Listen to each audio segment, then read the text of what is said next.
টুনটুন তার বাবা মা টোনা আর টুনির সাথে বাস করত।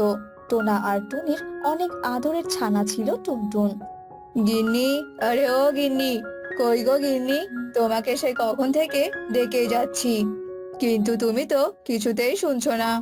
কি হয়েছে? কি এত ডাকাডাকি করছো কিসের জন্য টোনা? বারে, তোমাকে না বলেছিলাম আজ আমার একটা বড় কাজ আছে, যেটা থেকে বেশ মোটা অঙ্কের টাকা পাবো। হ্যাঁ হ্যাঁ টোনা, মনে পড়েছে। আমি এখন বের হচ্ছি, তা টুনটুন মাকে দেখছি না যে। আমার সোনা মেয়েটা কোথায়, ওকে একটু ডেকে দাও। মা টুনটুন, কোথায় গেলি? তোর বাবা ডাকছে। কি হয়েছে মা, বলো জলদি, আমার পুতুগুলো অপেক্ষা করে বসে আছে।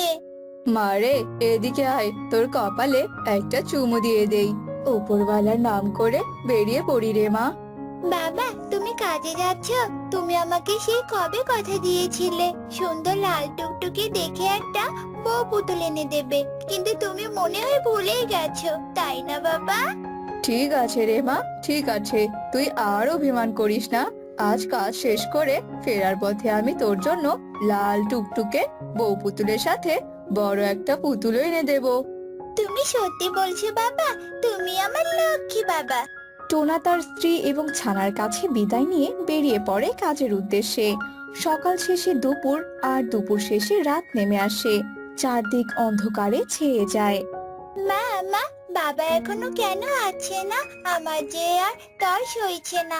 বাবা কখন আসবে? আর আমি কখন পুতুল নিয়ে খেলবো মা? মন খারাপ করিস না রে মা, তোর বাবা এই এলো বলে। টুনি ছানাকে গল্প শুনিয়ে ভুলিয়ে ভালিয়ে রাখছিল, কিন্তু যত সময় যাচ্ছিল রাত ততই গভীর হচ্ছিল। টুনির অনেক চিন্তা হচ্ছিল। তখনই ওদের দরজায় কেউ একজন এসে কড়া নাড়ে। টুনি বোন, ঘরে আছো? জলদি দরজাটা খোলো। টুনি কবুতরের এমন চিৎকার শুনে তাড়াতাড়ি দরজা খুলে দেয় আর বাহিরে চলে আসে।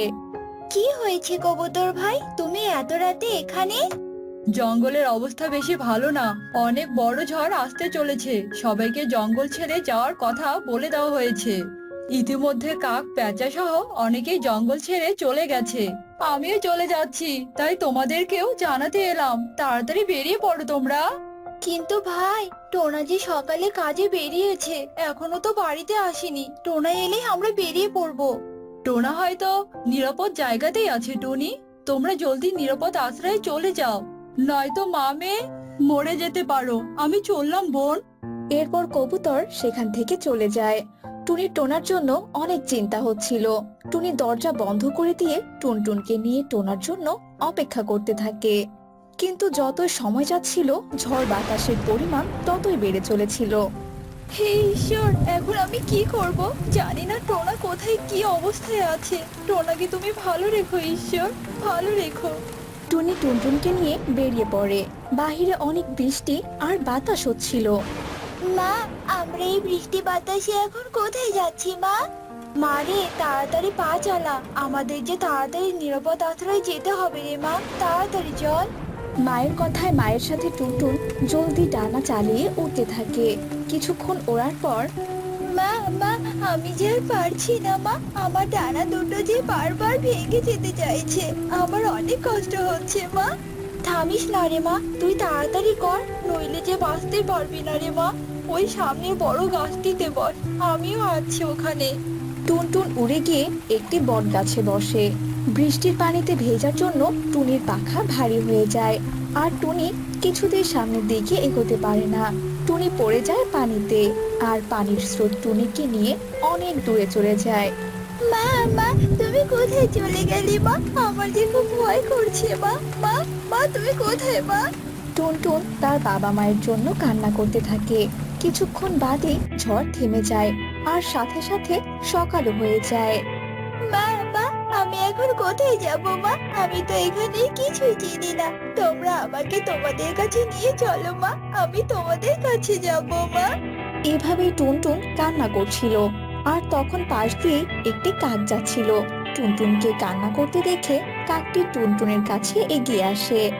কি হয়েছে মামুনি, তুমি এভাবে কান্না করছো কেন? কাকের জিজ্ঞাসা করায় টুনটুন রাতের সব ঘটনাই কাককে খুলে বলে। তুমি কষ্ট পেও না, তুমি আমার সাথে চলো। আজ থেকে তোমার বাবা মায়ের দায়িত্ব আমি পালন করব। এরপর কাকটি টুনটুনকে সঙ্গে করে নিয়ে তার বাসায় চলে যায়। কাকাকু, তুমি তোমার বাড়িতে একাই থাকো, আর যে তোমার বাড়িতে আমি কাউকেই দেখতে পাচ্ছি না। কাক তখন চোখে জল এনে কাঁদো কাঁদো হয়ে বলতে থাকে, মারে, আমার তোর মতোই ছোট্ট একটি ছানা ছিল। কাল রাতের ঝড়ে আমার ছানাটিকে কেড়ে নিয়েছে রে মা। এখন আমাকে বাবা বলে ডাকার মতো কেউ নেই রে মা। কাককে এভাবে কাঁদতে দেখে টুনটুনের মনে ভীষণ মায়া হয়। তুমি কেঁদো না কাকু, আজ থেকে আমি তোমাকে বাবা বলে ডাকবো। আমারও তো বাবা নেই, তুমি আর কেঁদো না বাবা। মারে, তুই আমার অশান্ত মনটাকে শান্ত করে দিলি। আজ থেকে তোকে নিয়ে আমি নতুন স্বপ্ন দেখবো। আজ থেকে তোকে নিয়ে আমি নতুন ভাবে বাঁচতে শিখবো রে মা। টুনটুন তার কাক বাবার সাথে বেশ আনন্দেই দিন কাটাচ্ছিল। একদিন কাক টুনটুনকে বলে, মারে, আমি ভাবছিলাম তোকে নিয়ে একটু শহরে ঘুরতে যাব। বাবা, তুমি আমাকে নিয়ে শহরে ঘুরতে যাবে? জানো বাবা, আমি না এখনো শহর দেখিনি। আচ্ছা বাবা, শহর দেখতে কেমন? সেখানের ঘর বাড়িগুলো দেখতে কেমন বাবা? মারে, তোকে আর ব্যস্ত হতে হবে না। আজ শহরে গিয়েই দেখে নিস কেমন শহর দেখতে। তুই জলদি সুন্দর করে তৈরি হয়ে নে, আমি একটু পরেই আসছি। এই বলে কাক হাঁটে চলে যায়, আর টুনটুন বাড়িতে অনেক খুশি হয়েই ছিল। কিছুক্ষণ পর কাক চলে আসে। বাহ, আমার টুনটুন মাকে তো অনেক সুন্দর লাগছে। চল মা, এবার বেরিয়ে পড়ি। কাক আর টুনটুন শহরের উদ্দেশ্যে বেরিয়ে পড়ে। বেশ কিছু সময় পার হয়ে ওরা শহরে এসে পৌঁছে। শহরের দালান ঘর দেখে টুনটুন ভীষণ খুশি হয়। চল মা, তোকে নিয়ে আমার এক ভাই বাড়িতে যাই। তোকে সেখানে রেখে কিছুক্ষণ পর এসে আবার নিয়ে আসবো। তুই কিন্তু সেখানে কোনো রকম দুষ্টুমি করবি না। ঠিক আছে বাবা, তুমি কোনো চিন্তা করো না। এরপর কাকটি বিশাল এক বাড়িতে টুনটুনকে রেখে বাহিরে চলে আসে। সাহেব, দিন আমাকে আমার পাওনাটা বুঝিয়ে। এই নে তোর টাকা। কাক টাকা নিয়ে সেখান থেকে চলে যায়। টুনটুন তার কাক বাবার জন্য অপেক্ষা করতেই থাকে। অপেক্ষা করতে করতে এক সময় ঈগল আর প্যাঁচার কাছে চলে যায়। ঈগল কাকু, প্যাঁচা কাকু, আমার বাবা কোথায়? বাবা এখনো আছে না কেন? তোমার বাবা তো এখানে আর আসবে না। কেন ঈগল কাকু, বাবা আর আসবে না কেন? তোমার বাবা তো তোমাকে আমাদের কাছে টাকার জন্য বিক্রি করে গেছে। আজ থেকে তুমি আমার আর প্যাঁচার মেয়ে হয়েই বেঁচে থাকবে। আমাদের পরিচয়ে পরিচিত হবে, বুঝেছো? ঈগলের মুখে এমন কথা শুনে টুনটুনের অনেক কষ্ট হয়, আর তার নতুন ঘরে গিয়ে টুনটুন দরজা বন্ধ করে কাঁদতে থাকে। অন্যদিকে কাক টাকা নিয়ে খুশি মনে বাড়িতে গেলেও বাড়িতে গিয়ে টুনটুনকে ছাড়া আর ভালো লাগছিল না। টুনটুনের স্মৃতি কাকের বারবার মনে পড়ছিল। এটা আমি কি করলাম? মাত্র কটা টাকার জন্য ফুলের মতো সুন্দর মেয়েটাকে অন্যের কাছে বিক্রি করে দিলাম।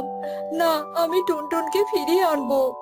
এই বলে কাক ঈগল ও প্যাঁচার কাছে গিয়ে টাকা ফেরত দেয়, আর টুনটুনকেও ফেরত চায়। আমি তো তোমাকে আগেই বলেছিলাম টুনটুনকে আর ফেরত দিতে পারবো না। কাকের কণ্ঠস্বর শুনতে পেয়ে টুনটুনও সেখানে চলে আসে, আর টুনটুনকে দেখে, মারে, তুই আমাকে ক্ষমা করে দে। আমি তোর সাথে অনেক অন্যায় করেছি। তুই আমাকে মাফ করে দে রে মা। কাক নিজের ভুল বুঝতে পেরেছে বলে টুনটুন তার কাক বাবাকে ক্ষমা করে দেয়। ঈগল বাবা, প্যাঁচা বাবা, তোমরা আমার সঙ্গে কাক বাবাকে এখানে রেখে দাও। আমি তোমাদের সবাইকে নিয়ে একসঙ্গে থাকতে চাই। তুই যখন বলেছিস তবে তাই হবে রে মা। ঈগলের এমন কথা শুনে টুনটুন ভীষণ খুশি হয়, আর সবাইকে নিয়ে খুশি খুশি বাস করতে শুরু করে। এভাবেই টুনটুন তার চার বাবাকে নিয়ে সুখে শান্তিতে বসবাস করতে থাকে।